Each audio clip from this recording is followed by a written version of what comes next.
This here is the top of the YouTube COVID-19 medical misinformation policy as currently constituted. And this is a snapshot taken from March the 13th, a few months ago, using the Wayback Machine archive. There have been some notable changes made since that earlier date about what you may and may not say on YouTube.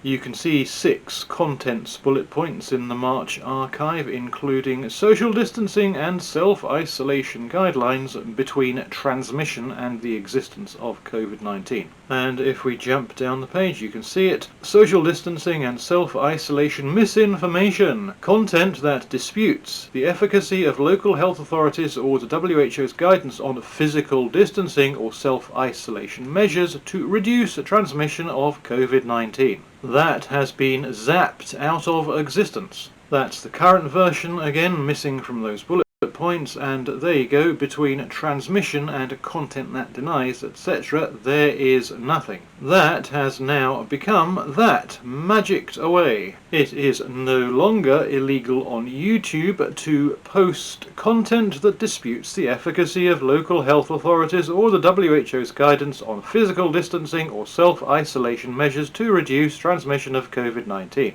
It was illegal before, it is not now. Why is that?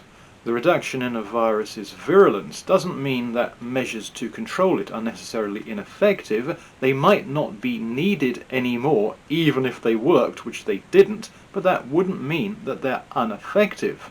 Measures either work or they don't. But apparently they worked before, but they do not now.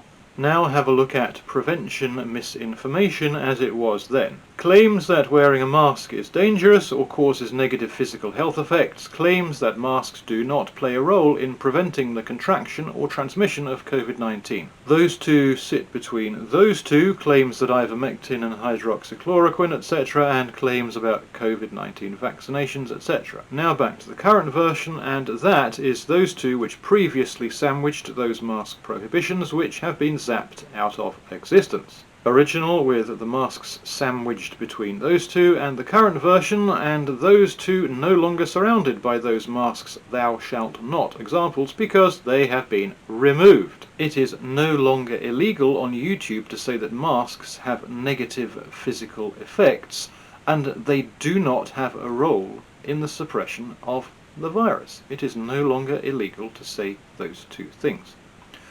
And this is the current list of examples of things you cannot say. The top half or so, from denial etc. to claims that countries with hot climates etc. is exactly the same as the archive. All of that is identical. So back to the current version, and we'll jump down to leave that last one of the same ones about hot climates at the top as a handy reference. You can see that the next one is claims that COVID-19 vaccines kill people who receive them. Now to that same point on the archive page with hot climates, yada yada at the top, you can see there are 4 other forbidden entries before you get to the vaccines kill people one. Videos alleging that social distancing and self-isolation are not effective in reducing the spread of the virus, we already know that one. Then claims that wearing a mask causes oxygen levels to drop to dangerous levels, claims that masks cause lung cancer or brain damage, claims that wearing a mask gives you COVID-19. All of that is now gone. So you can now say on YouTube that masks have negative physical effects, that they don't play a role in virus suppression, and they can cause oxygen levels to drop. The one about causing cancer and the other one about causing the virus itself is obviously just silly.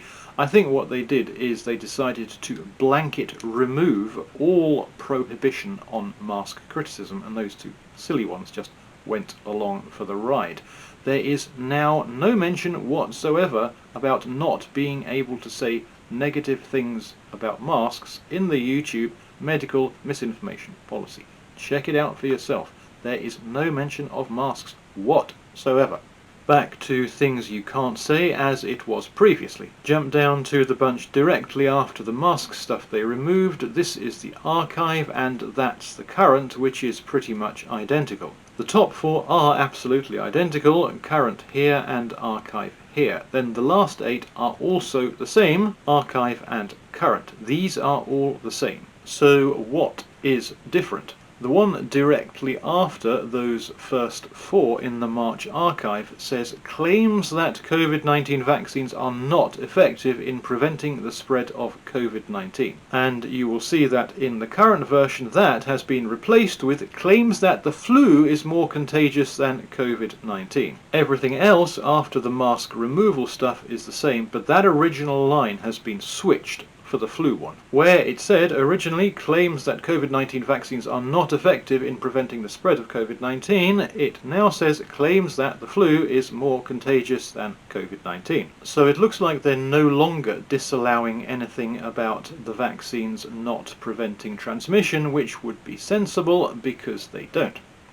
However, it is muddier than that, because if we move away from the COVID medical misinformation policy and go to the vaccine misinformation policy, we find prohibited content includes content claiming that vaccines do not reduce transmission or contraction of disease. There is a contradiction, but I think that bit might have been left in just by mistake, because they did actively remove it from the medical misinformation section, but I can't be sure about that. So this is what it is no longer prohibited to say on YouTube.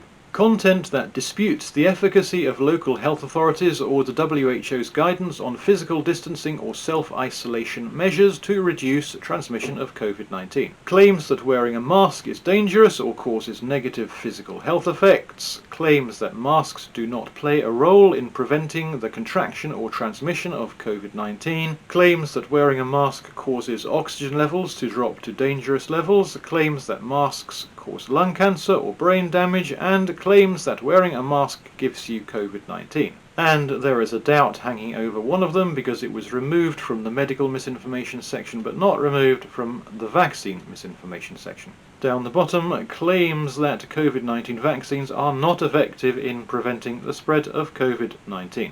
I repeat the question, what changed? Masks did not.